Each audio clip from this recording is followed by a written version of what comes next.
For all strokes, the starts are of course incredibly important. Butterfly, breaststroke and front crawl can all be started on the block when racing. And as I'm sure you're aware, there are 3 types of starts commonly used: the grab start, the track start and the backstroke start. But they can be super fast when practiced well. So let's take a look at mastering your swim starts. Number 1. Grab start. The better your start position, the better you'll dive. So key points of the starting position are: tuck your head as close to your knees as possible, lift your hips as high as possible without pushing them back, curl your toes over the edge of the block for extra grip, bend your knees slightly, your arms should be straight down towards your toes and gripping the block. When the starter begins the race, you want to aim to leave the block with as much force as possible. Throw your arms forward, lift up your head slightly and the rest of your body should follow your head.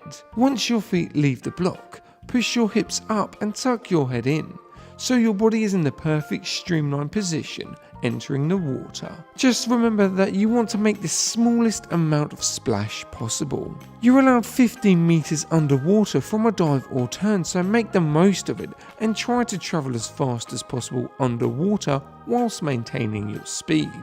A common mistake which can really slow this start down is by lifting your toes off the block after the start sound and almost rocking before you leave the block. Number 2. Track start. The track start needs a good starting position on the block to give you a great dive. You should really focus on having your lead leg in front of the block with your toes curled over the edge. Your back leg should be positioned about a foot length back from your front foot. Bend your knees slightly and grab the block with both hands, approximately a shoulder width apart, and tuck your head down. The same sequence follows as the grab start. Take off with as much force as possible. Enter the water with the best streamlined position you can get. This type of start also has a common error, which is not to bring both your legs together in time for entry into the water. If this is one of your mistakes, then you'll find out that your speed slows dramatically and you won't be straight, heading into a different angle each time you enter the water.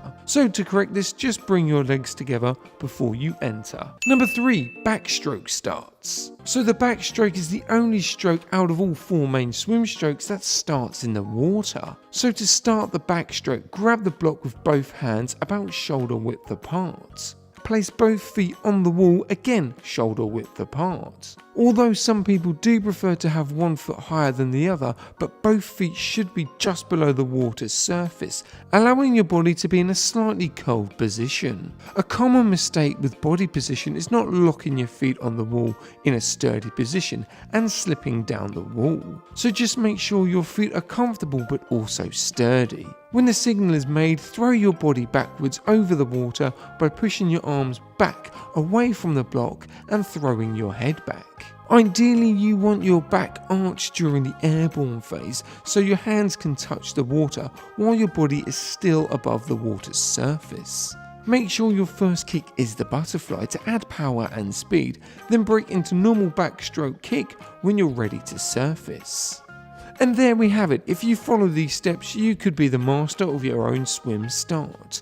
Do you have any other tips to get the best swim start? Let's have a chat about it in the comments. Thanks for watching and safe swimming.